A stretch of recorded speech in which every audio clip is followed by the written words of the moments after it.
लेकिन इस गांव के मुखिया जी ने इस गांव का इज्जत ही लूट लिया है। आदाब सत श्री अकाल, मैं रिपोर्टर राहुल और आज हम दिखा रहे हैं, जो वीडियो में आप देख रहे हैं, ये दुनिया का 8वां अजूबा है। 7वां अजूबा ताजमहल है और 8वां अजूबा हमारे घीवाधार पंचायत के 1 नंबर वार्ड में मुख्य मार्ग जो है वही है। ये बनवाया गया है हमारे यहाँ के लोकल नेताओं के वजह से। जैसे मुखिया जी यहाँ के सरपंच हुए, यहाँ के जिला पार्षद हुए, यहाँ के विधायक हुए, उन लोगों के द्वारा ये कलाकृति बनवाया गया है। ये निर्माण कार्य इसलिए कराया गया है ताकि घीवाधार की जनता बोर ना हो और आए जाए तो कीचड़ में स्नान करते हुए आते जाते रहे, ताकि यहाँ पे उन लोगों को याद आए कि उनके पास भी कुछ विशेष धरोहर है। और यहाँ की जनता इतनी निकम्मी और नालायक है कि वे इस पे कुछ बोल भी नहीं पाती है अपने लोकल नेताओं के विषय में, इतना डरपोक है और डरते रहती है।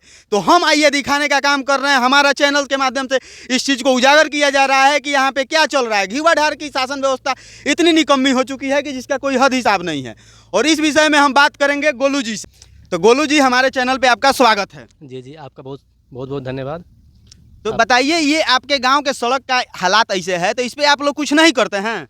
देखिए, मैं तो यहाँ ज़्यादातर रहता नहीं हूँ, लेकिन जब भी यहाँ आता हूँ तो देखता हूँ कि यहाँ पे जो मुख्य मार्ग है, जो हरसिद्धि से लेकर के अहरा तक जो जाती है, उससे जुड़ा हुआ हमारे गांव का रास्ता है।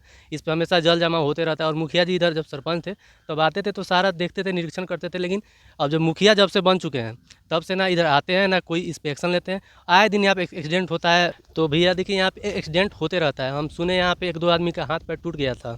आज जैसे हम यहाँ पे सामान खरीदने आए थे, नंदकिशोर बा का दुकान है बगल में, हम यहाँ पे ले रहे थे, सामान ले रहे थे, तो देखे बाइक तो छोड़िए, 4 चक्का एक स्कॉर्पियो आ रहा था। तो इस साइड से आ रहा था, घूम के आ रहा था, मुख्य जो रास्ता है उससे नहीं आ रहा था, क्योंकि वहाँ पे इतना कीचड़ हो चुका है कि स्कॉर्पियो 4 चक्का भी इससे बच के आना चाहता है उस साइड से, कि मेरा जो भी गाड़ी गंदा ना हो। तो इस पर मुखिया जी को आगे सोचना चाहिए, इसका विचार करना चाहिए। अब तो वोट आने ही वाला है, तो आते कुछ इसी बहाने कुछ काम करके दिखाते हैं। हाँ। कि यहाँ के जो भी जनता है, यहाँ की जनता उनको वोट दे दोबारा। आते थोड़ा काम करते कि जनता सोचता कि हाँ चलो मुखिया जी इतना साल तक तो 4.5 साल तक तो आए नहीं, लेकिन 6 महीना बचा हुआ है तो आए, कुछ तो काम करके दिखाएं कि हम लोग खुश हों और वोट दें।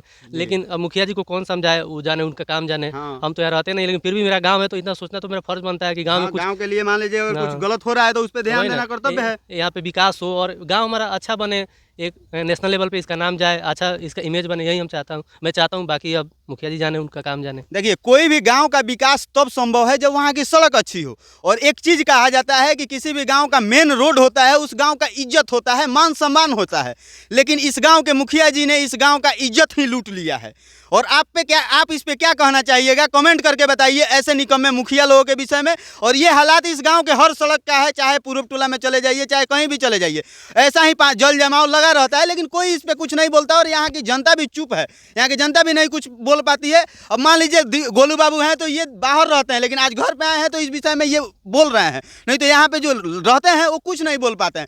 तो आप क्या कहिएगा, कमेंट करके बताइए। और हमारा वीडियो अगर अच्छा लगे, हमारा कार्य अच्छा लगे तो लाइक, शेयर एंड सब्सक्राइब कीजिए। फेसबुक पे देख रहे हैं तो फॉलो कीजिए और ज़्यादा से ज़्यादा लोगों तक पहुँचाइए ताकि ये सड़क का काम सही हो सके। जय हिंद, जय भारत।